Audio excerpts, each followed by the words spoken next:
Morning friends.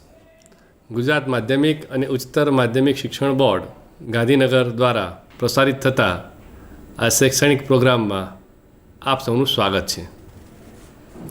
મિત્રો, છેલ્લા કેટલાક ટાઈમથી અંગ્રેજી વિષયમાં અલગ અલગ વિષયો ઉપર આપ તજજ્ઞો દ્વારા આ પ્રોગ્રામ દ્વારા રજૂ કરવામાં આવેલા શૈક્ષણિક મુદ્દાઓને ધ્યાનથી સમજતા હશો. આજે હું આપને એડિટિંગ વિશે માહિતગાર કરીશ. એડિટિંગ એટલે લખાણમાં જે કોઈ ભૂલ થાય અને એ ભૂલને સુધારવી, તેનું નામ સાદી ભાષામાં એડિટિંગ. મિત્રો, લખાણની અંદર કોઈને કોઈ ક્ષતિ રહી જ જતી હોય છે અને લખાણમાં પરફેક્શન લાવવા માટે જ્યારે ફરીથી આપણે વાંચીએ છીએ ત્યારે એમાં કેટલીક ભૂલોનો આપણને ખ્યાલ આવે છે અને એ જે ભૂલો હોય એ ભૂલો સુધારવી, તેનું નામ એડિટિંગ.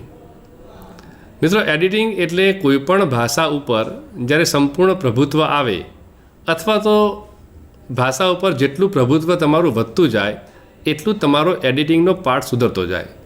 કારણ કે તમે ભાષાનું એડિટિંગ ત્યારે જ કરી શકો કે જ્યારે તે ભાષાના અલગ અલગ પ્રકારના જે એના આયામો છે એ આયામોને તમે સર કર્યા હોય. તમે અંગ્રેજી ભાષામાં એડિટિંગ ત્યારે જ કરી શકો કે જ્યારે તમે અંગ્રેજી ભાષા ઉપર અલગ અલગ ગ્રામરના જે મુદ્દાઓ હોય એ મુદ્દાઓને તમે હસ્તગત કર્યા હોય, તમે શીખ્યા હોય, તમે લર્ન કર્યા હોય અને એ જ તમારું એડિટિંગ જે ચેપ્ટર છે એ એડિટિંગ ચેપ્ટરને વધારે સારું સમજવા માટે અથવા તો વધારે સારું સમજવા માટે એક લીટીમાં કહીએ તો ઓવરઓલ પરફોર્મન્સ ઓફ લેંગ્વેજ, તમારું ભાષાનું જે ઓવરઓલ પરફોર્મન્સ હોય એના આધારે તમે એડિટિંગ સારું કરી શકો છો. તેમ છતાં મિત્રો, કેટલીક બાબતોનો આપણે ખ્યાલ રાખીએ કે એક જ લીટીમાં વાત કરીએ તો ભાષાનું સંપૂર્ણ પ્રભુત્વ, પણ એ પ્રભુત્વ મેળવવા માટે વિદ્યાર્થી તરીકે તમારે કયા કયા બાબતોનો ખ્યાલ રાખવો એ બાબતોની હું આજે ચર્ચા કરીશ. જોઈએ મિત્રો આપણે કે એડિટિંગ દ્વારા કઈ કઈ બાબતોનો આપણે ખ્યાલ રાખવો જોઈએ.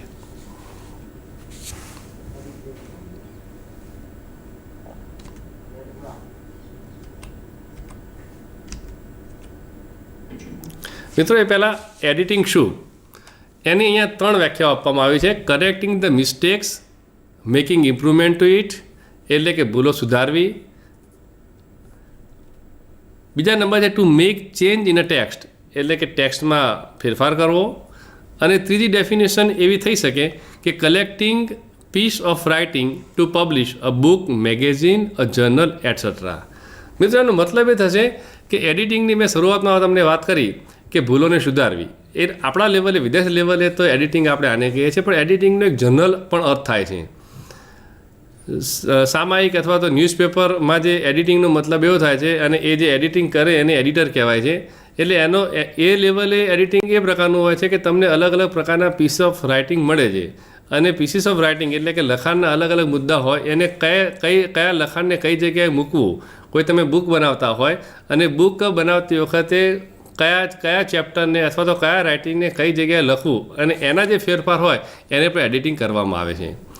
બીજું એડિટિંગ આપણે એનો એ અર્થ છે કે two make change in a text એટલે કે કોઈ ટેક્સ્ટ લખેલી છે એટલે ટેક્સ્ટના જે સેન્ટેન્સીસ હોય એ સેન્ટેન્સીસને અથવા તો પેરેગ્રાફમાં થોડાક ફેરફાર કરી જે મૂળ લખાણ છે એ લખાણ કરતાં વધારે સારું લાગે અને વધારે સમજી શકાય તેવું લાગે તે પ્રકારના લખાણમાં ફેરફાર કરવાની બાબતને પણ એડિટિંગ કરવામાં આવે છે. અને સીધો સાદો અર્થ છે કે ક્યાંક લખાણમાં જે કોઈ ભૂલ હોય અને એ જે ભૂલ સ્પેલિંગની મિસ્ટેક હોય, ગ્રામરની મિસ્ટેક હોય, પ્રશ્નાર્થની નિશાની કે ઉદ્ગારની નિશાની એટલે કે પંક્ચ્યુએશન માર્કમાં ભૂલ હોય એ બધાના ફેરફારને પણ એડિટિંગ કહેવાય. તો જનરલ એડિટિંગનો મતલબ આ 3 રીતે થઈ શકે છે. હવે એડિટિંગમાં કઈ આપણે અહીંયા વિદ્યાર્થી અવસ્થામાં ધોરણ 9ના વિદ્યાર્થીઓએ એડિટિંગ જે આપણે પહેલી જ ડેફિનેશન છે કે ભૂલોને શોધવી અને ભૂલોને સુધારવી, એ જ એડિટિંગ તમારા અભ્યાસક્રમમાં છે. હવે એ એડિટિંગ કરતી વખતે તમે કઈ બાબતોનો ખ્યાલ રાખશો એ બાબતો ઉપર આપણે દૃષ્ટિપાત કરીએ. મિત્રો, કઈ બાબતની ભૂલો તમે વિદ્યાર્થી તરીકે કરો છો તો પહેલી વાત છે સિંગ્યુલર પ્લુરલ એટલે લખાણમાં ક્યાંક એક વચન કે બહુવચનની ભૂલો હોય. આર્ટિકલ એટલે આર્ટિકલમાં એ એન્ડ ધ એમાં ક્યાંક ભૂલો હોય.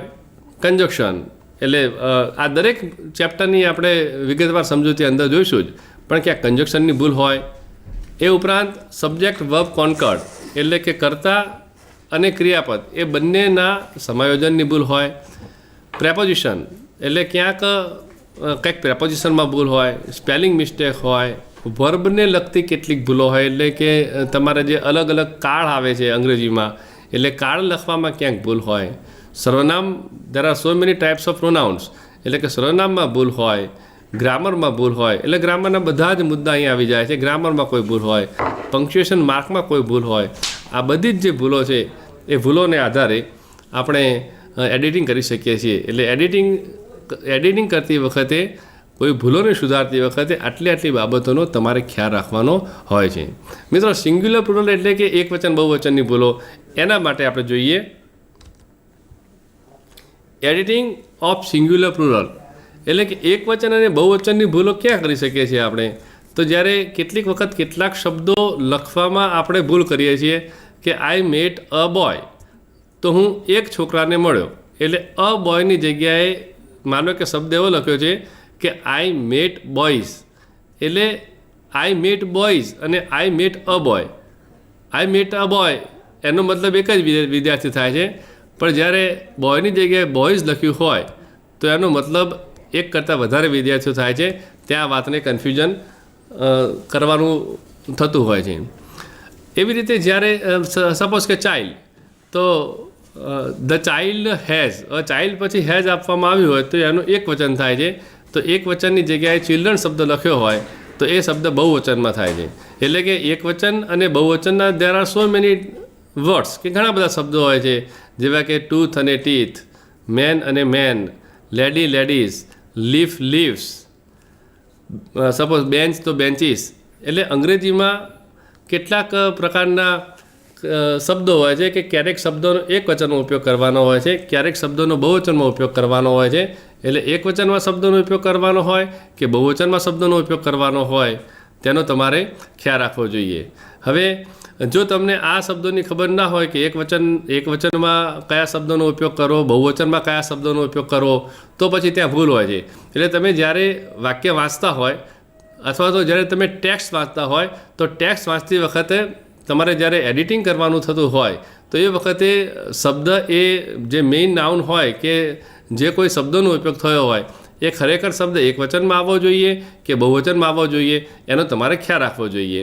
વાક્યમાં હોય કે children are playing in their garden, તો ધેર ગાર્ડન આપ્યું હોય અને ત્યાં ચાઇલ્ડ શબ્દ લખ્યો હોય તો ચાઇલ્ડ શબ્દ છે અને ધેર ગાર્ડન કહેવામાં આવે છે, તો આ ચાઇલ્ડ નહીં પણ આનો બહુવચન લગતો શબ્દ એટલે કે પ્લુરલ શબ્દ હોવો જોઈએ, એનો તમને ખ્યાલ હોવો જોઈએ. અને એના કારણે કેટલાક નિયમો છે કે સિંગ્યુલરનું પ્લુરલ કેવી રીતે થાય. કેટલાકમાં એસ લગાવાતો હોય છે, કેટલાકમાં ઈએસ લગાવાતો હોય છે.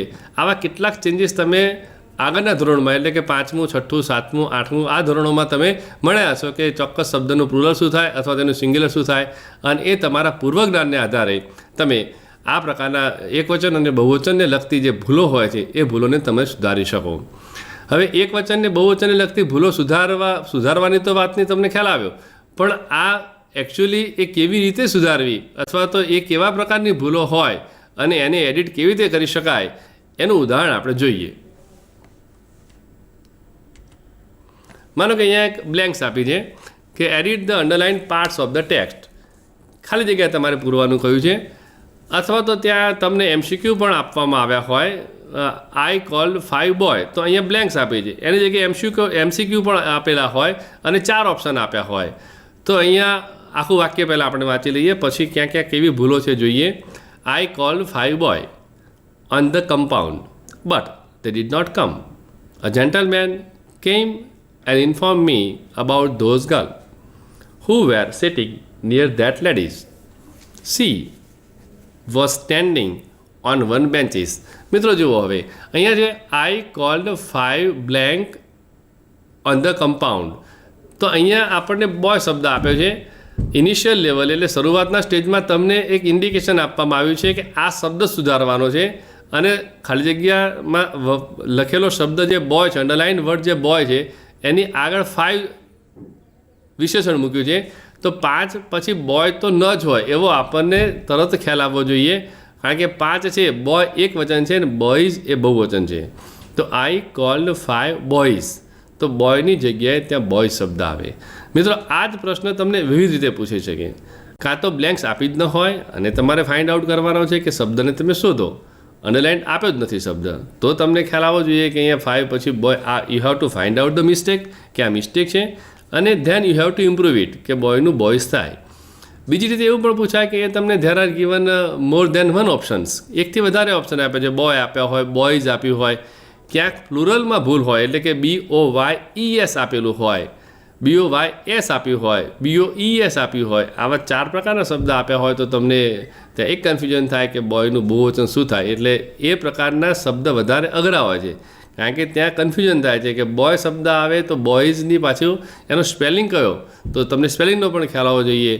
એટલે અહીંયા સાચો જવાબ થાય છે BOY અને S, boys on the compound, but they did not come. A gentleman came and informed me about those girls. હવે gentleman came and informed me, A gentleman, હવે એક જેન્ટલ અહીંયા એ છે એટલે સિંગ્યુલર બતાવે છે, અને જેન્ટલમેન શબ્દ પ્લુરલમાં છે. તમારે જેન્ટલમેન MEN એ પ્લુરલ છે, તો એની જગ્યાએ તમે MAN શબ્દ લખવાનું થાય, એટલે કે જેન્ટલમેનનું સિંગ્યુલર થાય છે જેન્ટલમેન MAN. અહીંયા બીજો પણ જવાબ તમને એવી રીતે પૂછી શકે કે તમારે ફાઇન્ડ આઉટ કરવાની ભૂલ હોય તો જેન્ટલમેન કેમ એટલે એમાં જેન્ટલમેન એ વર્ડ ગલત લખાયો છે અને એને સુધારવા માટે કયો શબ્દ જોઈએ એ તમારે લખવું પડે, અથવા તો 4 ઓપ્શન આપ્યા હોય MAN, MEN, MANS અને MANES, આવા 4 શબ્દ અલગ અલગ આપ્યા હોય MCQsમાં, તો તમારે એમાંથી સાચો શબ્દ શોધીને લખવાનું થાય. એટલે કે અહીંયા જેન્ટલમેનનું સિંગ્યુલર શું થાય અને પ્લુરલ શું થાય, આ જગ્યાએ સિંગ્યુલર વપરાવવું જોઈએ કે પ્લુરલ વપરાવવું જોઈએ એનો આપણે ખ્યાલ હોવો જોઈએ. And inform me about those girl. હવે એવી જેમ 5 બોયઝ આવે એમ ધોઝ એ પ્લુરલ શબ્દ બતાવતું એક પ્રોનાઉન છે અને અહીંયા વિશેષણ તરીકે ઉપયોગ થયો છે. તો ધોઝ ગર્લ, તો અહીંયા ગર્લ નહીં પણ ગર્લની જગ્યાએ ગર્લ્સ બહુવચન આવે તો ત્યાં S લગાવવો જોઈએ, એટલે કે અહીંયા ગર્લને ઇમ્પ્રૂવ કરવા માટે ધોઝ ગર્લ્સ શબ્દ આવે. હુ વેર સિટિંગ નિયર ધેટ લેડીઝ, એવી જ રીતે એના કરતાં ઉલટું બતાવવામાં આવ્યું છે કે that ladies, that A singular છે અને લેડીઝ એ પ્લુરલ શબ્દ છે. તો લેડીઝ એ પ્લુરલ શબ્દનું સિંગ્યુલર થાય છે LADY, lady.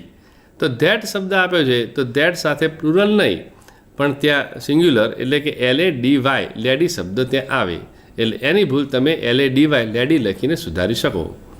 She was standing on one benches.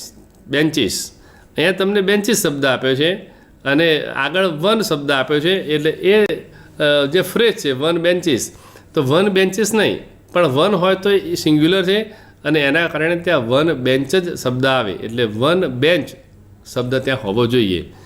તો આખા જે ટેક્સ્ટ છે એની ભૂલ એવી રીતે સુધરશે કે પહેલાંમાં બોયઝ આવશે BOYS, બીજી બ્લેન્કમાં જેન્ટલમેન MAN આવશે MENને સ્થાને, ત્રીજામાં ગર્લ GIRL તો GIRLS પ્લુરલ આવશે, પછી ચોથી ખાલી જગ્યામાં લેડીઝ જે બહુવચન છે પ્લુરલ છે એની જગ્યાએ LADY, લેડી સિંગ્યુલર આવશે, અને એના પછી નેક્સ્ટ છે બેન્ચીસ BENCHES એ પ્લુરલ છે એની જગ્યાએ BENCH આવશે. ઓકે મિત્રો, આ પ્રકારની અહીંયા 5 ખાલી જગ્યા આપી છે. આ પ્રકારના ઘણા બધા પ્લુરલ વર્ડ હોય છે કે સિંગ્યુલર વર્ડ હોય છે, એટલે તમારા પૂર્વજ્ઞાનને આધારે જ્યારે તમે વાંચો ત્યારે જે કોઈ વર્ડ હોય એ એકચ્યુઅલી ત્યાં સિંગ્યુલરનો ઉપયોગ થવો જોઈએ કે પ્લુરલનો ઉપયોગ થવો જોઈએ એ વિચારતા જવાનું, કારણ કે એડિટિંગ કરતી વખત એક સાથે 100થી 150 બાબતોને ખ્યાલમાં રાખવાનો છે કે અહીંયા શું આવે, અહીંયા શું આવે, અહીંયા શું આવે. મિત્રો જેમ ડ્રાઇવિંગ કરતા હોય છે ત્યારે ડ્રાઇવિંગમાં નિયમમાં એવો છે કે એક્સિલેટર આપો, સ્ટેરિંગ પકડો, સામે જુઓ અને તમે એક્સિલેટર આપીને આગળ જવા દો. પણ જ્યારે ડ્રાઇવિંગ કરાવો ત્યારે નિયમ એના ચોપડામાં લખેલા હોતા નથી કે તમારે કેટલી બાબતોનું ધ્યાન રાખવું. એવી જ રીતે જ્યારે એડિટિંગ કરતા હોય છે ત્યારે નિયમો કેટલાક આપણે બતાવીએ છીએ, પણ એ નિયમો એક સાથે બધા જ નિયમોને ધ્યાનમાં રાખી અને પછી તમારે સુધારા કરતા જવાનું થાય. એટલે આવી આ તો માત્ર સિંગ્યુલર પ્લુરલની વાત કરી, તો એવા દરેક શબ્દ છે કે જે લખાણમાં એક વચનમાં આવે, બહુવચનમાં આવે. આ વેરેવર you are reading the text, જ્યારે પણ વાંચતા હોય ત્યારે દરેક શબ્દ એના સેન્ટેન્સના આધારે એ એકવચનમાં છે કે બહુવચનમાં, અને એકચ્યુઅલી એકવચનમાં આવવું જોઈએ કે બહુવચનમાં આવવું જોઈએ, અને એ ખ્યાલ આવ્યા પછી બીજી વાત છે કે એનું પ્લુરલ શું થાય કે એનું સિંગ્યુલર શું થાય એ બાબતનો પણ આપણે ખ્યાલ હોવો જોઈએ. તો તમે સિંગ્યુલર અને પ્લુરલને લગતી ભૂલોને આવી રીતે એડિટ કરી શકો, સુધારી શકો અને તમે ઇમ્પ્રૂવ કરી શકો. એડિટિંગ માટે બીજી બાબતને જે ધ્યાનમાં રાખવાની બાબત છે તે જોઈએ મિત્રો આપણે. એ બાબત છે સબ્જેક્ટ વર્બ કોન્કર્ડ. મિત્રો સબ્જેક્ટ વર્બ કોન્કર્ડ એટલે કર્તા અને ક્રિયાપદ આ બંનેને યોગ્ય બાબતમાં યોગ્ય રીતે ગોઠવવું. માનો કે અહીંયા ઉદાહરણ આપ્યા છે કે boys are, I am, she has, I have, I do not, she does not, we are, Amy goes, we go. આ કેટલાક ઉદાહરણ આપ્યા છે અને there are so many others, બીજા પણ અનેક પ્રકારના ઉદાહરણો હોય છે. મિત્રો અહીંયા આ શું બતાવે છે કે જ્યારે આપણે કોઈ કર્તા લખતા હોઈએ છીએ, એટલે જે કર્તા લખીએ તો કર્તાની સાથે જે ક્રિયાપદ આવે અથવા તો કર્તાની સાથે બીજો કોઈ એને અનુકૂળ હોય તેવો શબ્દ આવે તો એ બંનેનો ઉપયોગ એવી રીતે કરવામાં આવે કે બંને એકબીજાને અનુકૂળ હોય. દાખલા તરીકે બોયઝ આર, તો એ બોયઝ બહુવચન છે, પ્લુરલ છે, એની સાથે ક્રિયાપદ આર જ આવે. હવે આ સબ્જેક્ટ અને વર્બ એ બંને યોગ્ય ત્યારે જ કહેવાય કે બોયઝ આર. બોયઝ પછી ઈજ આપ્યું હોય તો બોયઝ બહુવચનમાં છે, ઈજ એકવચનમાં છે, એટલે એ વાક્ય સાચું નહીં, પણ એ જે વાક્ય છે એમાં એ મિસ્ટેક કહેવાય. અહીંયા માનો કે આરની જગ્યાએ એવું હોય કે ધ બોય પછી આર આપ્યું હોય તો બોય પછી આર આપ્યું હોય તો બોય એકવચનમાં છે, એની સાથે એકવચનનું ક્રિયાપદ આવે એટલે કે બોય પછી ઈજ આવે. બીજો શબ્દ છે આઈ એમ. તો આઈ એમ એટલે આઈ સાથે હંમેશા એમ જ આવે, આઈની સાથે ઈજ આપ્યું હોય તો ઈજ ના આવે, એની સાથે એમ આવે. એ બાબતનો આપણને ખ્યાલ હોવો જોઈએ. એના કારણે જે to be, to have, to do ના જે ક્રિયાપદના રૂપો છે જે તમે શરૂઆતમાં ભણી ગયા 5, 6, 7, 8માં કે I am, we are, you are, he she it is, they are. I have, we have, you have, he she it has, they have. અને I do, we do, you do, he she it does અને they do. આ જે subject verb કોન્કર્ડને લગતી ભૂલોને વધારે તમે improve ત્યારે કરી શકો કે જ્યારે તમને આ પ્રકારના to be, to have, to do અને બીજા કેટલાક જે રેગ્યુલર વર્બ્સ હોય છે કે આઈ સાથે પ્લે આવે અને હી સી ઇટ સાથે ત્રીજો પુરુષ એક વચન હોય તો પ્લેસ થાય, કે ગો આપ્યું હોય તો ત્યાં ગોનું GOES ગોઝ થાય. એટલે વર્બનો કોન્ટેક્ટ સબ્જેક્ટ સાથે કેવો હોવો જોઈએ એ બાબતનું આપણને જ્ઞાન હોવું જોઈએ. જ્ઞાન હોય જ છે, પણ મિત્રો ક્યારેક આપણે વાંચતી કે લખતી વખતે આ બાબતની ભૂલ કરીએ છીએ અને ભૂલ થવાને કારણે આપણે એમાં લખતી વખતે આપણે ચૂકી જઈએ છીએ અને એ ભૂલ આપણને ખ્યાલ હોવા છતાં પણ આવી કોઈ ભૂલ થઈ જતી હોય છે. અને વાંચતી વખત એ જ્યારે વાંચે છે ત્યારે ક્યાંક એવું બને કે સ્કીપ થઈ જાય. તો જ્યારે તમે એડિટિંગ કરતા હોય ત્યારે તમારે દરેક શબ્દ, મેં શરૂઆતમાં કહ્યું કે એકવચન બહુવચન છે, પછી એકવચન બહુવચનની સાથે તમારે એ પણ સમજવાનું કે આ શબ્દ સાથે જે વર્બ છે એ વર્બ એ કર્તાને અનુરૂપ છે કે નહીં. માનો કે બોયઝ શબ્દ આપ્યો છે અથવા અ બોય શબ્દ છે, અ બોય એકવચનમાં છે, તો અ બોય એકવચનમાં હોય તો અ બોય પછીનો જે ક્રિયાપદ છે એકવચનમાં આવવું જોઈએ, એટલે કે ઈજ હોવું જોઈએ. અને હેવ એજની વાત હોય તો હેઝ હોવું જોઈએ. અને ડુ કે ડઝ હોય તો ત્યાં ડઝ હોવું જોઈએ. એટલે કે ક્રિયાપદનું રૂપ કયા પ્રકારનું આવે એ તમારે એના આધારે સમજવું જ જોઈએ. અને જેટલું તમે વધારે સમજશો એટલું વધારે પ્રમાણમાં તમે એને એડિટ કરી શકશો, ભૂલોને સુધારી શકશો. હવે જે સબ્જેક્ટ વર્બ કોન્કર્ડની વાત કરી એ વાતનું આપણે એક એક્ઝામ્પલ લઈએ કે તમે એ કેવી રીતે તમારે સોલ્વ કરવાનું થાય અથવા તો કેવી રીતે આ પ્રકારના જ્ઞાનની ચકાસણી, એટલે કે એનું પરીક્ષામાં કેવા પ્રકારનું પૂછાય અને એનો તમે કેવી રીતે જવાબ લખવાનો થાય એ આપણે જોઈએ. એક્ઝામ્પલ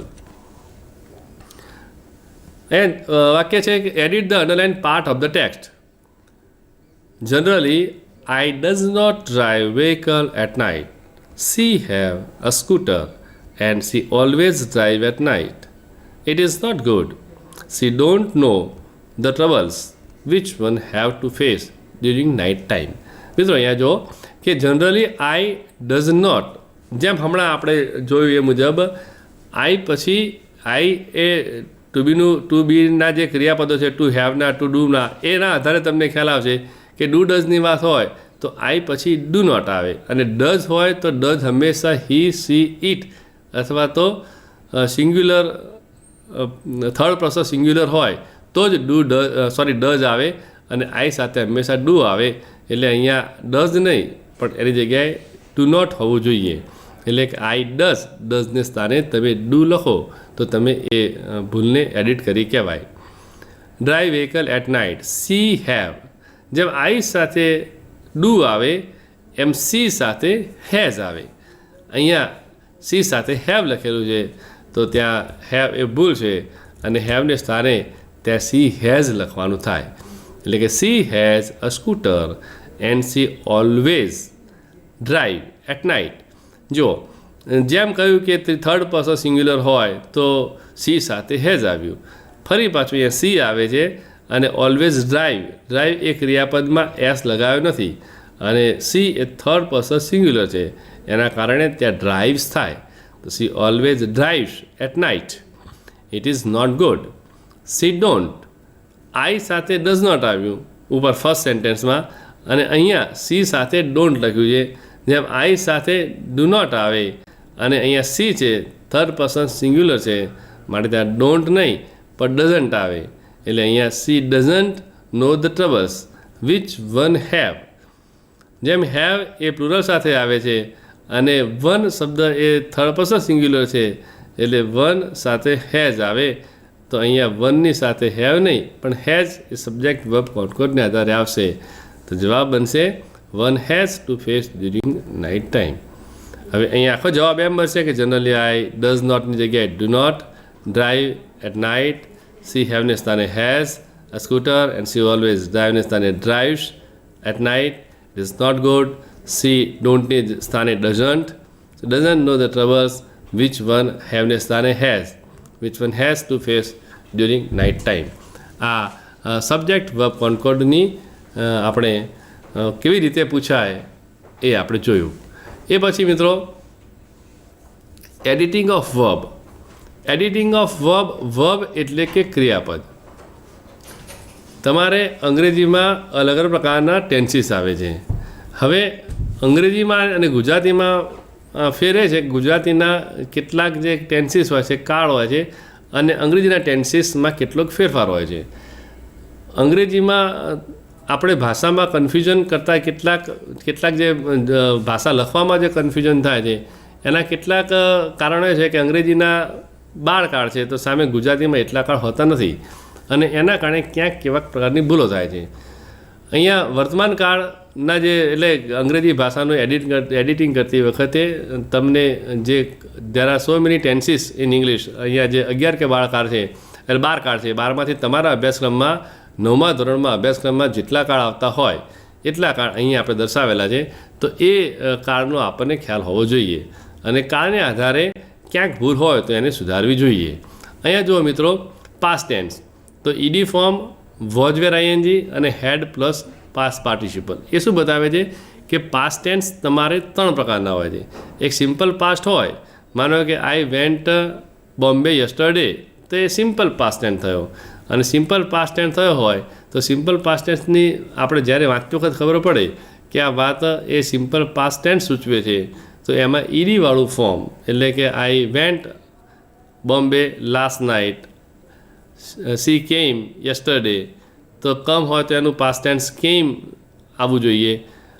પણ જે અમારો કે વાત એવી છે કે she come to my home yesterday, તો યસ્ટરડે છે એટલે કે સિમ્પલ પાસ્ટ ટેન્સની વાત છે, તો અહીંયા કમ એ નહીં સ્થાને કેમ એ પાસ્ટ ટેન્સનું ફોર્મ એટલે કે એનું ઈડી ફોર્મ આવવું જોઈએ.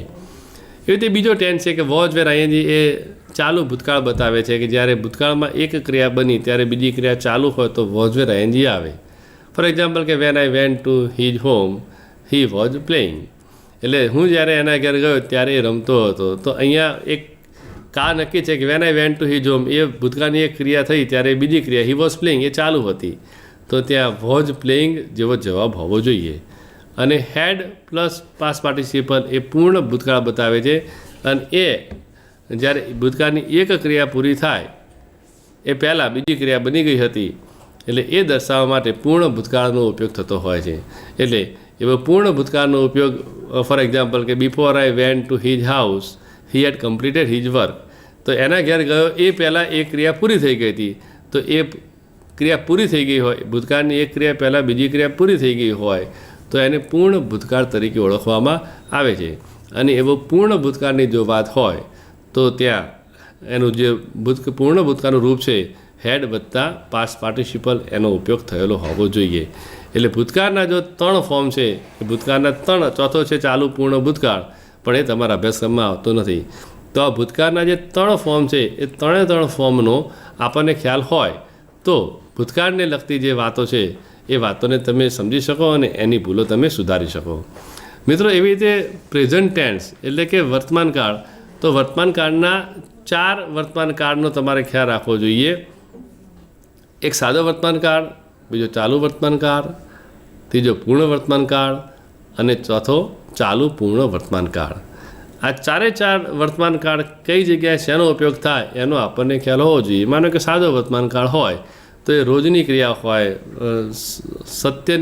સત્ય ઘટનાઓ હોય, એ બધી બાબતો હોય તો એ ચાલુ વર્તમાનકાળનો ઉપયોગ થતો હોય છે. સાદા વર્તમાનકાળનો ઉપયોગ થતો હોય છે.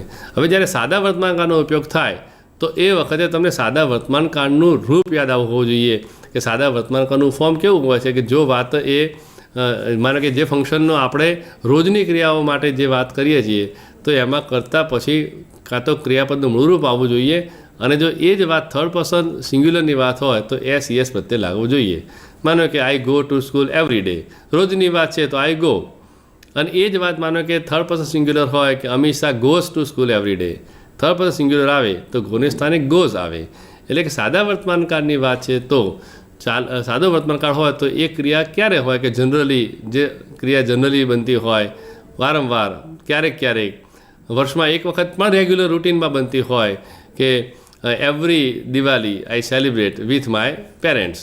તો દર દિવાળી મતલબ કે એ રિપીટેડ એક્શન થાય છે અને એના કારણે એ સાદા વર્તમાનકાળની ઘટના છે. સાદા વર્તમાનકાળની ઘટના હોય તો એમાં ક્રિયાપદનું કયું રૂપ આવે આ 2 બાબતનો ખ્યાલ હોય તો તમે કાળને લગતી એટલે કે ટેન્સીસને લગતી અથવા તો વર્બને લગતી ભૂલો તમે ઇમ્પ્રૂવ કરી શકો.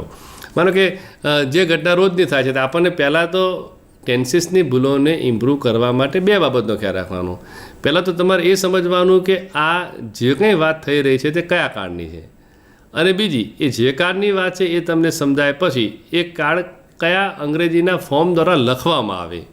આઈ repeat, when you are reading a text, જ્યારે તમે ટેક્સ્ટ વાંચો છો ત્યારે તમારે 2 બાબત જોવાની છે કે એક તો આ જે વાત થઈ રહી છે, આ જે કોઈ ટેક્સ્ટ તમે વાંચી રહ્યા છો એ કયા કાળમાં સમય બતાવે છે અને એને આધારે એ કાળનો જે સમય છે એ સમયને આધારે તમારે તેમાં કેવું ક્રિયાપદ વાપરવું જોઈએ. આ 2 બાબતનો ખ્યાલ આવે તો ટેન્સને લગતી જે ભૂલો છે એ ભૂલોને તમે બહુ જ સરળતાથી એને સુધારી શકશો. સાદા વર્તમાનકાળની તમને જેમ વાત કરી કે જે જનરલી બનતી ઘટના હોય, સમટાઈમ્સવાળી વાત જે છે એ લગભગ મોટે ભાગે સાદા વર્તમાનકાળમાં એનો ઉપયોગ થતો હોય છે. અંગ્રેજી ભાષામાં સાદો વર્તમાનકાળ ઘણી બધી જગ્યાએ વપરાતો હોય છે. જ્યારે કોઈ ઉત્સવની વાત હોય, સેલિબ્રેશનની વાત હોય, જ્યારે કોઈ લોકોની રોજની ક્રિયાઓની વાત હોય, આ બધી બાબતો સાદા વર્તમાનકાળમાં આવતી હોય છે. અને એ ફરી કહું છું કે આઈ કે વી કે યુ પછી મૂળરૂપ આવે અને સી હી સી ઇટ કે એને લગતા જે થર્ડ પર્સન સિંગ્યુલરને લગતા નામ હોય તો એને એસ કે યસ પ્રત્યય દ્વારા રજૂઆત કરવાની હોય છે. એ જ વાતને મિત્રો નકાર કે પ્રશ્નાર્થ માટે ડુ નોટ કે ડઝ નોટ નકાર માટે અને પ્રશ્ન માટે ડુ કે ડઝ ક્રિયાપદનો ઉપયોગ કરવાનો હોય છે. હવે માનો કે જે વાત અત્યારે જ બનતી હોય, પ્રેઝન્ટ કન્ટિન્યુઅસ ટેન્સ એટલે કે જે વાત અત્યારે જ બને છે એટલે કે એમાં વર્બ સાથે એમિજાર પ્લસ આઈએનજી આવશે. એટલે કે જો મિત્રો કે નાવની વાત હોય કે અત્યારે જ એમ આઈ એમ પ્લેઇંગ ક્રિકેટ નાવ, હું અત્યારે ક્રિકેટ રમું છું. I am doing this work just now, હું અત્યારે જ આ કામ કરી રહ્યો છું.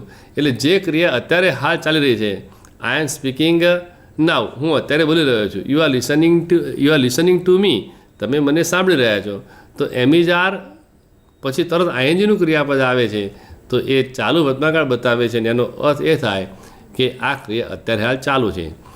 The birds are flying in the sky, I watch them, હું જોઈ રહ્યો છું કે પક્ષીઓ આકાશમાં ઉડી રહ્યા છે, તો આકાશમાં ઉડવાની ક્રિયા ચાલુ છે અને એને કારણે ત્યાં એમ ઇઝ આર પછી તરત આઈએનજીનું ક્રિયાપદ લાગે. એ પછી ત્રીજો જે વર્તમાનકાળ છે એમાં પાસ્ટ પ્રેઝન્ટ પરફેક્ટ ટેન્સ, એમાં હેવ અને હેજ પછી તરત ભૂતગૃદંત આવે છે. એટલે જ્યારે આપણે વાક્ય વાંચીએ છીએ ત્યારે એમાં જે જોઈએ છે કે જો વાક્ય પૂર્ણ વર્તમાનકાળનો ઉપયોગ થયો હોય તો ક્યારે કહી શકે. ઘણી બધી વાતમાં પૂર્ણ વર્તમાનકાળના ઉપયોગને લગતા વાક્યો વધારે હોય છે. માનો કે એમ હોય કે I have completed my work recently, મેં હમણાં જ મારું કામ પૂરું કર્યું.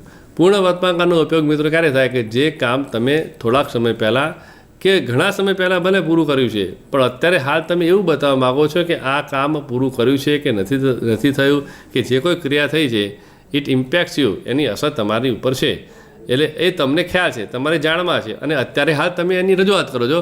માનો કે મેં માઉન્ટ આબુ જોયું છે, તો ભલે ભૂતકાળમાં 2 વર્ષ 3 વર્ષ 4 વર્ષ કે 10 વર્ષ પહેલાં જોયું હોય પણ જોયું છે. ગુજરાતીમાં આપણે આ કારનો ઉપયોગ કરીએ છીએ પણ એ કારનો ઉપયોગ આપણે ગુજરાતીમાં કરીએ છીએ ત્યારે આપણને એ ખબર નથી કે આપણે પૂર્ણ વર્તમાનકાળનો ઉપયોગ કરી રહ્યા છીએ. આ પેપર મેં આપ્યું છે, આ મેં વાંચ્યું છે, વાંચ્યું ભૂતકાળની વાત છે પણ પાછળ આપણે છે એટલે કે વર્તમાનકાળનું રૂપ મૂકીએ છીએ. એટલે પૂર્ણ વર્તમાનકાળનો ઉપયોગ મોટાભાગે આપણે ગુજરાતીમાં કરીએ છીએ અને એમાં કોઈ ભૂલ પણ નથી પડતી કારણ કે માતૃભાષા ઉપર આપણું પ્રભુત્વ છે. પણ એ જ વાતને તમે જ્યારે ઇંગ્લિશમાં રજૂઆત કરતા હોય ત્યારે તમને એ ખ્યાલ હોવો જોઈએ કે આપણે અત્યારે હાલની ક્રિયા કરી રહ્યા છીએ, બતાવી રહ્યા છીએ, રોજની ક્રિયા બતાવી રહ્યા છીએ કે પછી એ પૂર્ણ વર્તમાનકાળની ક્રિયા બતાવી રહ્યા છીએ. જો પૂર્ણ વર્તમાનકાળની ક્રિયા બતાવી રહ્યા હોય એવો આપણો ઇન્ટેન્સ હોય કે એવો લખનારનો ઇન્ટેન્સ હોય તો પછી એમાં હેવ હેઝ અને એ પછી તરત ક્રિયાપદનું ભૂતગૃદંતનું રૂપ આવવું જોઈએ. માનો કે I have passed HSC exam just, એટલે કે મેં હમણાં જ આ પરીક્ષા પાસ કરી છે. I have recently completed, I have not completed this work yet. હજુ સુધી મેં આ કામ પૂરું કર્યું નથી. એટલે આવા કેટલાક શબ્દો છે જસ્ટવાળા હોય કે રિસન્ટલીવાળા હોય, ઓલરેડીવાળા હોય, લગભગ આવા શબ્દો એ પૂર્ણ વર્તમાનકાળને ઇન્ડિકેટ કરતા હોય છે અને તો હેવ હેઝ વત્તા ભૂતગૃદંતનું રૂપ ત્યાં મૂકવું હોય છે. ચોથો જે કાળ છે કે ચાલુ પૂર્ણ વર્તમાનકાળ. ચાલુ પૂર્ણ વર્તમાનકાળ મિત્રો એ બતાવે છે કે ભૂતકાળમાં જે ક્રિયા ચાલુ થઈ અત્યારે હાલ એ ક્રિયા ચાલુ છે. એટલે કે જે ક્રિયા ભૂતકાળમાં શરૂ થઈ હોય અને અત્યારે હાલ ચાલુ હોય તો તેવી ક્રિયા દર્શાવવા માટે ચાલુ પૂર્ણ વર્તમાનકાળનો ઉપયોગ થતો હોય છે. દાખલા તરીકે ભલે સચિને રમવાનું 20 વર્ષ પહેલાં શરૂ કર્યું, અત્યારે હાલ સચિન ક્રિકેટ રમતો હોય તો એવું કહી શકીએ કે Sachin has been playing cricket four last 20 years. આપણે જે શાળામાં ભણીએ છીએ એ છેલ્લા 3 વર્ષથી તમે ભણતા હોય તો તમે એવું કહી શકો કે I have been studying here since 1998. હું છેલ્લા આટલા વર્ષોથી આ શાળામાં ભણાવું છું. એવા જે કોઈ તમે રજૂઆત કરવા માગતા હોય કે છેલ્લા કેટલાક ટાઈમથી તમે આ કામ કરી રહ્યા છો, અત્યારે હાલ એ ચાલુ છે, તો એનો ઉપયોગ ચાલુ વર્તમાનકાળમાં થતો હોય છે. મિત્રો આમ ટેન્સીસનો ઉપયોગ અલગ અલગ સમયે અલગ અલગ રીતે થતો હોય છે. બધા બંધ કરાવો ને આ ફ્યુચર ટેન્સ. મિત્રો ભવિષ્ય જે કાળ છે એ ભવિષ્ય કાળની પણ આમાં રજૂઆત થતી હોય છે. દાખલા તરીકે જ્યારે લખતી વખત કે વાંચતી વખત આપણને ખ્યાલ આવે કે આ ભવિષ્યકાળની વાત થાય છે તો ભવિષ્યકાળમાં કેવી રીતે રજૂઆત થાય એનો આપણને ખ્યાલ હોવો જોઈએ. સપોઝ એમ હોય કે ભવિષ્યકાળ દર્શાવતા શબ્દો કયા, તો ભવિષ્યકાળ દર્શાવતા શબ્દો next week, next year, tomorrow. પછી માનો કે બીજી સાલ બતાવવામાં આવી હોય કે જે અત્યારની સાલ નથી, આ વખતે 2015નું વર્ષ ચાલી રહ્યું છે પણ 2017, 2020 કે 2022ની વાત થતી હોય તો એવું જ્યારે આપણે લખાણમાં વાંચીએ છીએ અથવા તો એવું લખાણમાં આપણે વાંચતા હોઈએ કે જ્યારે બોલતા હોઈએ એ વખત એ જે લખાણ છે એ ઇન્ડિકેટ કરતું હોય કે આ ભવિષ્યકાળની વાત છે તો એ લખાણમાં ભવિષ્યના 4 કાળ તમારા અંગ્રેજી ભાષામાં છે પણ તમારા 9મા લેવલે તમને એક જ સાદો ભવિષ્યકાળ જ આવે છે, સિમ્પલ ફ્યુચર ટેન્સ.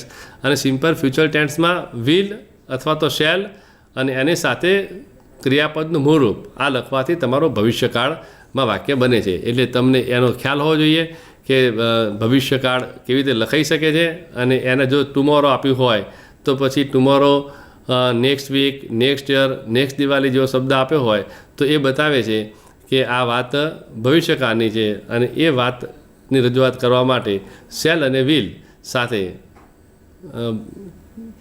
ઇન્ફિનિટિવ એટલે કે મૂળ જે ક્રિયાપદ છે એનું રજૂઆત થતી હોય છે. અને આવી રીતે મિત્રો તમે જ્યારે વાક્ય વાંચો છો ત્યારે દરેક વાક્યમાં એક ક્રિયાપદનું રૂપ આવે.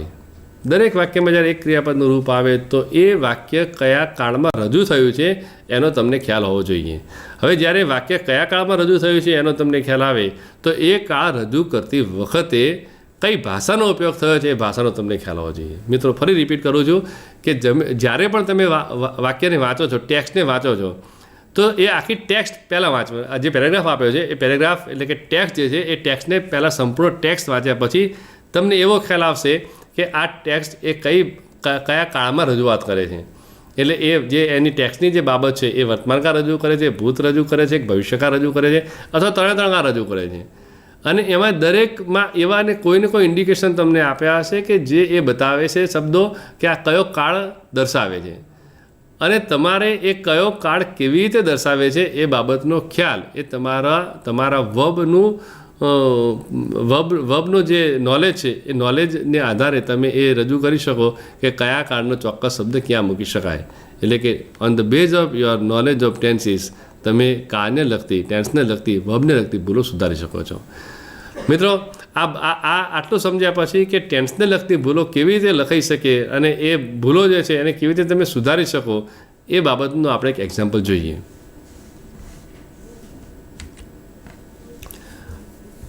Edit the underlined parts of the text.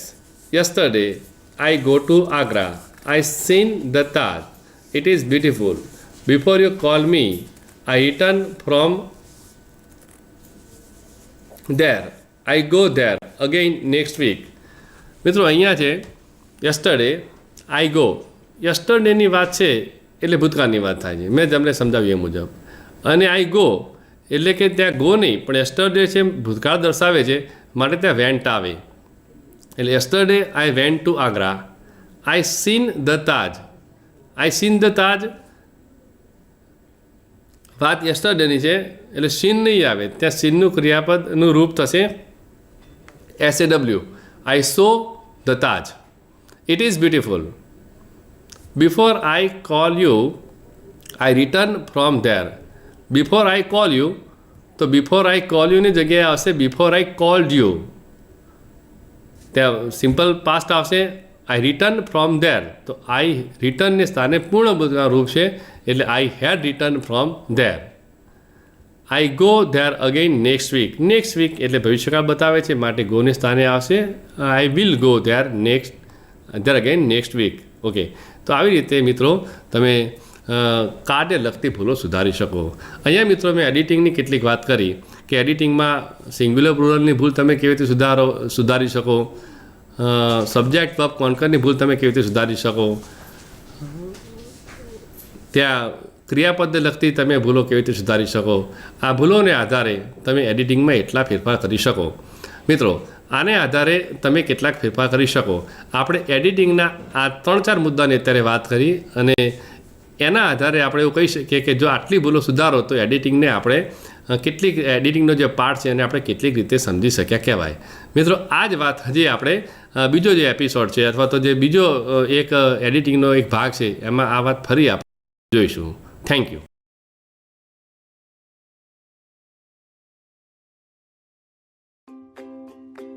Career તમારા માટે શું છે? શું એનો અર્થ એવો થાય છે કે ઘણા પૈસા કમાવા, આખા દિવસ દરમિયાન વ્યસ્ત રહેવું કે પ્રખ્યાત થવું અને સફળતા મેળવવી છે? વાસ્તવમાં કરિયરનો અર્થ આમાંનું કંઈ નથી. કરિયર એટલે ખુશી અને ઉત્કૃષ્ટતા જે વ્યક્તિના સર્વાંગીણ વિકાસ તરફ દોરી જાય છે, જે આપણે આપણી રુચિ અને ક્ષમતાઓને ઓળખીને મેળવી શકીએ. આપણે બધા જાણીએ છીએ કે સચિન તેંડુલકરે ક્રિકેટને કરિયર તરીકે પસંદ કરી છે કારણ કે તે અંગેનો જુસ્સો ધરાવતા હતા અને સારી ક્રિકેટ રમવાની ક્ષમતા ધરાવતા હતા. તેમણે આ ક્ષેત્રમાં શ્રેષ્ઠતા પ્રાપ્ત કરવા માટે ખૂબ મહેનત અને નિષ્ઠા સાથે તેમની કુશળતામાં સતત સુધારો કર્યો છે, જેના કારણે તેઓ સર્વાંગી વૃદ્ધિ પ્રાપ્ત કરી શક્યા. દરેક વ્યક્તિ અનન્ય છે અને અલગ અલગ ક્ષમતાઓ અને રુચિ ધરાવે છે. તેથી દરેક વ્યક્તિની પાસે એક વિશિષ્ટ કરિયરનો માર્ગ છે. તમારી કરિયર તમારા ભાઈ બહેન કે પછી તમારા પ્રિય મિત્ર જેવી જ હોવી જોઈએ એ જરૂરી નથી. તમારા પોતાની અનન્ય કરિયરના માર્ગને વ્યાખ્યાયિત કરવા માટે કરિયર મેજિક ફ્રેમવર્ક મદદરૂપ થઈ શકે છે. આ કરિયર મેજિક ફ્રેમવર્કમાં 3 મુખ્ય ભાગો છે: રુચિ, ક્ષમતા અને તક. જે કંઈ પણ તમે કરો છો એ તમને કરવું ગમે છે અને તમે સમયનું ભાન ગુમાવી બેસો તેને અભિરુચિ કહેવાય છે. ક્ષમતા એ જ્ઞાન, શક્તિ, આવડત અને કૌશલ્ય કે જે કોઈ ચોક્કસ વસ્તુ કરવા ધરાવે છે. અને તક એટલે સમાજની આવશ્યકતા છે અને જેના માટે તે પૈસા ચૂકવવા માટે તૈયાર છે. આ 3 ભાગોનું આંતરછેદ એ કરિયર છે. જો આ ત્રણેય પૈકી કોઈ એક ખૂટે છે તો પછી જે રહે છે તે એક શોખ, એક સ્વપ્ન અથવા એક નોકરી. ઉદાહરણ તરીકે સંતોષ ક્રિકેટ રમવાનું પસંદ કરે છે અને તે મોટો થઈને સફળ ક્રિકેટર બનવા માંગે છે. ક્રિકેટના ક્ષેત્રમાં ઘણી તક છે. જો કે સંતોષ લાંબા સમય સુધી તાપમાં રહી શકતો નથી. એનો અર્થ એ કે સંતોષ માટે ક્રિકેટર બનવાનું માત્ર સ્વપ્ન જ હોઈ શકે છે, કરિયર નહીં. નેહા વાંચવાનું પસંદ કરે છે અને એક દિવસમાં 100 કરતાં વધારે પાના વાંચી શકે છે. જો કે ફક્ત પુસ્તકો વાંચીને પૈસા કમાવવામાં કોઈ સારી તક નથી. આમ નેહા માટે વાંચન માત્ર એક શોખ હોઈ શકે છે, કરિયર નહીં. અદ્વૈતના પિતા સફળ વ્યવસાય સાથે જોડાયેલા છે. અદ્વૈત પાસે આવશ્યક કુશળતા અને શિક્ષણ પણ છે અને વ્યવસાયમાં તેના માટે બહુવિધ તક છે. જો કે અદ્વૈતને વ્યવસાય ચલાવવામાં રુચિ નથી. તેને માત્ર લખવાનું પસંદ છે અને સારું લખે છે. આમ એક વેપારી બનવું તે જ નોકરી હોઈ શકે છે જેના માટે તેને પૈસા મળે છે, પણ અદ્વૈત માટે તે કરિયર નથી. મોહન ખેતી પસંદ કરે છે અને ઘણી વખત તેના મિત્રના ખેતરમાં લાંબા કલાકો સુધી કામ કરે છે. કૃષિ યુનિવર્સિટીમાં ડિગ્રી ધરાવે છે અને કૃષિ ક્ષેત્રે આવશ્યક જ્ઞાન, કુશળતા અને ક્ષમતા ધરાવે છે. ઉપરાંત કૃષિમાં સંશોધન અને નવીનીકરણ માટે ઘણી તક છે. આમ કૃષિ મોહન માટે કરિયર બની શકે છે. મોહને તેના રુચિ, ક્ષમતા અને તકને ધ્યાનમાં લઈને તેને અનન્ય કરિયર બનાવી છે. આથી ખુશી અને શ્રેષ્ઠતા દ્વારા તે તેના જીવનમાં તમામ પાસામાં વિકાસ સાધી શકે છે. તેવી જ રીતે તમે બધા પોતાની અનન્ય કરિયરની કેડી કંડારી શકો છો.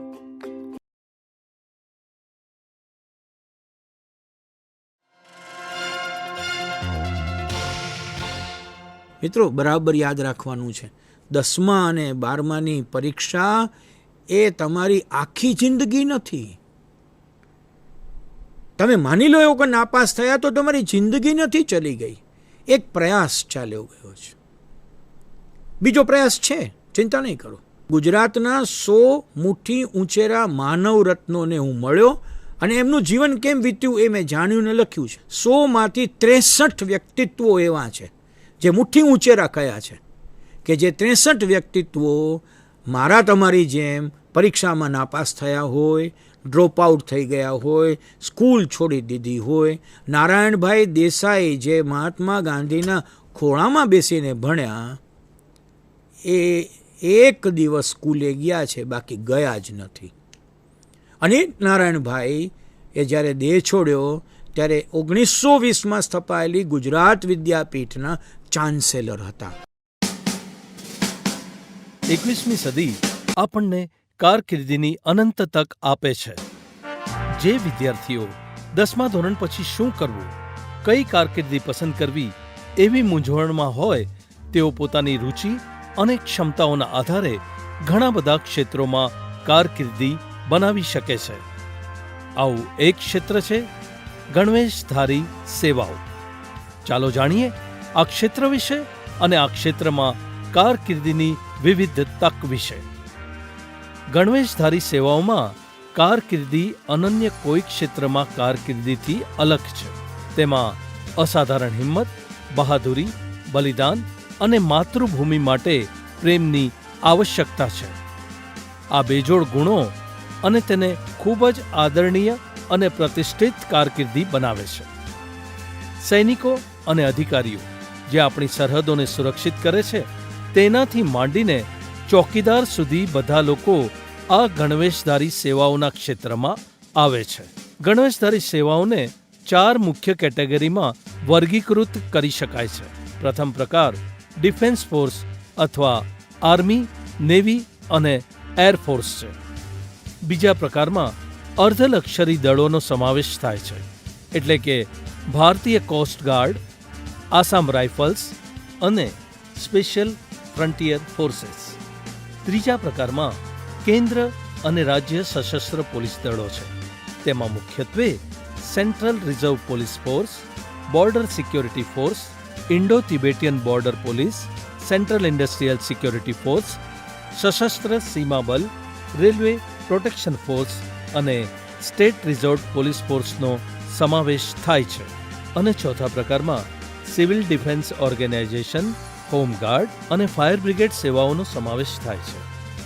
વય અને શિક્ષણની વિવિધ લાયકાતોના આધારે આમાંની કોઈ પણ સેવામાં જોડાવવું શક્ય છે. આ ક્ષેત્રે માનસિક અને શારીરિક રૂપે ફિટ હોવું જરૂરી છે. 12મું ધોરણ પૂર્ણ કર્યા પછી 17 થી 21 વર્ષની વયની વચ્ચે કોઈ પણ વ્યક્તિ ફિટનેસ ટેસ્ટ, મેડિકલ ટેસ્ટ અને લેખિત પરીક્ષા માટે લાયક છે, જે ગણવેશધારી સેવાઓમાં પ્રવેશવા માટે ફરજિયાત છે. શારીરિક સૌષ્ઠવ, કઠિન પરિશ્રમ, પ્રકૃતિ અતિ મહત્વના છે. કોઈ પણ વ્યક્તિ જે આ માપદંડ પાર કરે છે તે સૈનિક અથવા કોન્સ્ટેબલ તરીકે સશસ્ત્ર દળો, પોલીસ અથવા અર્ધલશ્કરી દળોમાં જોડાવા માટે લાયક છે. નિયમિત રીતે પ્રકાશ થતી ભરતી જાહેરાતો પર નજર રાખવી જરૂરી છે. સંરક્ષણ બળોમાં એટલે આર્મી, નેવી અને એરફોર્સમાં જોડાવા માટે 12મા ધોરણ પછી એનડીએ પ્રવેશ પરીક્ષા આપવાનો વિકલ્પ ઉપલબ્ધ છે. આ પરીક્ષા યુપીએસસી દ્વારા લેવામાં આવે છે. આર્મીમાં જોડાવા માટે કોઈ પણ પ્રવાહમાંથી 12મું ધોરણ પૂર્ણ કર્યા પછી અરજી કરી શકાય છે. જો કે નેવી અને એરફોર્સમાં જોડાવા માટે 12મા ધોરણમાં ગણિત અને ભૌતિકશાસ્ત્ર હોવું ફરજિયાત છે. પ્રવેશ પરીક્ષાને પાસ કર્યા પછી એસએસબી ઇન્ટરવ્યૂ અને તબીબી પરીક્ષણ આવશ્યક છે. એન્જિનિયરિંગ અથવા અન્ય કોઈ ક્ષેત્રમાં ગ્રેજ્યુએશન કર્યા પછી દળોમાં જોડાવાની ઘણી રીતો છે. જે વિદ્યાર્થીઓ ગ્રેજ્યુએશન દરમિયાન 3 વર્ષ ઉત્તમ ગ્રેડ સાથે એનસીસી પૂર્ણ કરે છે, તેમને લેખિત પરીક્ષામાંથી છૂટ મળે છે. ગ્રેજ્યુએશન પછી એરફોર્સ અથવા સીડીએસ માટે AFCAT જેવી પરીક્ષાઓ આપવાનો વિકલ્પ છે, જે ભારતીય military academy, India navy academy અને એરફોર્સ એકેડમીમાં પ્રવેશ મેળવવા માટે મદદ કરે છે. કોઈ પણ અધિકારી તાલીમ એકેડમી દ્વારા શોર્ટ સર્વિસ કમિશનમાં જોડાઈ શકે છે. 12મા ધોરણ પછી તબીબી અભ્યાસક્રમોમાં જોડાઈને સશસ્ત્ર દળો દ્વારા આવશ્યક તબીબી સેવાઓમાં જોડાઈ શકે છે. તેવી જ રીતે જુનિયર કમિશન અધિકારી અથવા જેસીઓ તરીકે સશસ્ત્ર સેવાઓમાં જોડાવા માટે વિવિધ તકનીકી અભ્યાસક્રમો જેમ કે pathology, laboratory, radiology, hotel management, nursing વગેરેનો સમાવેશ થાય છે. પોલીસ સેવાઓમાં જોડાવા માટે સમયાંતરે તેમની ભરતી ડ્રાઈવ દ્વારા આવવું ફરજિયાત છે. ગ્રેજ્યુએશન પૂર્ણ કર્યા પછી જીપીએસસી અથવા યુપીએસસી પરીક્ષાઓ દ્વારા અધિકારીઓની ભરતી કરવામાં આવે છે. સીબીઆઈ, આરએડબલ્યુ અથવા આઈબી માટે પસંદગી પણ યુપીએસસી દ્વારા થાય છે. ટ્રાફિક પોલીસ વિભાગ દ્વારા ભરતી માટે સમાન પ્રક્રિયા અનુસરવામાં આવે છે. પોલીસ દળોમાં જોડાયા પછી બહુવિધ આંતરવિભાગીય કારકિર્દીની તક છે, જેને ઝડપી શકીએ છીએ. કારકિર્દીનો અન્ય રસ્તો છે સીધા ગણવેશધારી સેવાઓમાંથી સંબંધિત નથી. તે ખાનગી સિક્યોરિટી એજન્સીઓ જે સ્થાનિક રીતે કાર્ય કરે છે. ગણવેશધારી સેવાઓમાં કારકિર્દી બનાવવા માટે શારીરિક સૌષ્ઠવ મહત્વનું છે, કારણ કે તે ખૂબ જ માંગ ધરાવતું ક્ષેત્ર છે. તેમજ માનસિક રીતે ખડતલ હોવાનું પણ મહત્વનું છે. વર્તમાન સમાચાર અને ગતિવિધિઓમાં પણ રુચિ ધરાવવું મહત્વનું છે. આ ક્ષેત્રોમાં ઉપલબ્ધ રુચિ, ક્ષમતાઓ અને અસંખ્ય તકના આધારે તમારા સપનાની કારકિર્દી પસંદ કરવાનું શક્ય છે.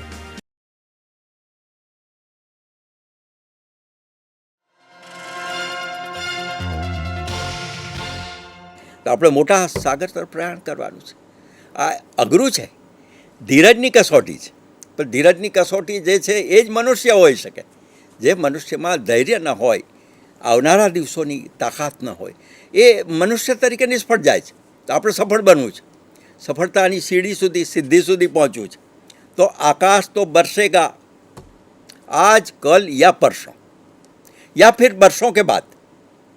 आकाश तो बरसेगा आज कल या परसों या फिर बरसों के बाद. बीज होना चाहिए, मिट्टी से भी प्यार होना चाहिए. આ પ્રેમ એ યાદ રાખો કે આપણે જીવન પ્રત્યેનો પ્રેમ, સમાજ પ્રત્યેનો પ્રેમ, રાષ્ટ્ર પ્રત્યેનો પ્રેમ, પરિવાર પ્રત્યેનો પ્રેમ, આપણા પોતાના પ્રત્યેનો પ્રેમ, આ પ્રેમ જ આપણને કામ આવશે. અને આમાં તમે એકલા નથી, તમારી સાથે લાખોની સંખ્યામાં છે વિદ્યાર્થીઓ. બધાની એક સરખી સમસ્યા છે. कुछ लम्हे कुछ यादें, ये कहानी मेरी भी और तेरी भी. छू लो ऊंचा आसमां, ये उड़ान मेरी भी तेरी भी. તો આ જ્ઞાન પ્રાપ્તિ કરવાની છે. આ પહેલો પડાવ છે. અને પહેલા પડાવમાં જે કંઈ જ્ઞાન પ્રાપ્ત કરવું છે એ જ્ઞાનને મનુષ્યત્વની સાથે જોડજો, માણસાઈ સાથે જોડજો. અને આવનારા દિવસોમાં મારા સૌની, આપ સૌને ખૂબ ખૂબ શુભેચ્છાઓ છે. આગે બઢો, હસતા રહો, જિંદગીમાં ગો અહેડ, આગે બઢો. ઝાઝું ટેન્શન ઊભું કર્યા વગર, ઝાઝી ઊંઘ બગાડ્યા વગર, ઝાઝા ડિસ્ટ્રેક્શન વગર જો તાકાત હોય તો આજથી પરીક્ષા પૂરી ના થાય ત્યાં સુધી ફોન માત્ર બંધ કરી દો. વોટ્સઅપ નહીં, ફોન માત્ર બંધ કરી દો. ટેલિવિઝન સામે બેસો જ નહીં. જો તાકાત હોય એના 25 દિવસ તમે આ પ્રયોગ કરો, મન એમનેમ શાંત થશે. ઓછી ઊંઘ તમારે બગાડવી પડશે અને જે તમે ભણ્યા છો એ વધુ સુદૃઢ થશે. હું એવું કહેવા માંગતો જ નથી કે દરેકના 100% આવવા જોઈએ, પણ એટલી તો તમે ઈચ્છા રાખો કે જે તમે હકદાર છો, જે તમારી શક્તિ છે ને ક્ષમતા છે એ પ્રમાણે તો આપણે માર્ક્સ લાવીએ. તમે તમારા ખુદમાં વિશ્વાસ રાખજો. જો તમને જ તમારામાં વિશ્વાસ નહીં હોય તો કોઈ ટીચર, કોઈ પરીક્ષાર્થીઓ, કોઈ મિત્રો, કોઈ વાલીઓ, ખુદ ભગવાન પણ એને મદદ કરી શકતા નથી. Believe in your self. તમે જે ભણો છો, જે મહેનત કરો છો, એમાં આપ પોતામાં વિશ્વાસ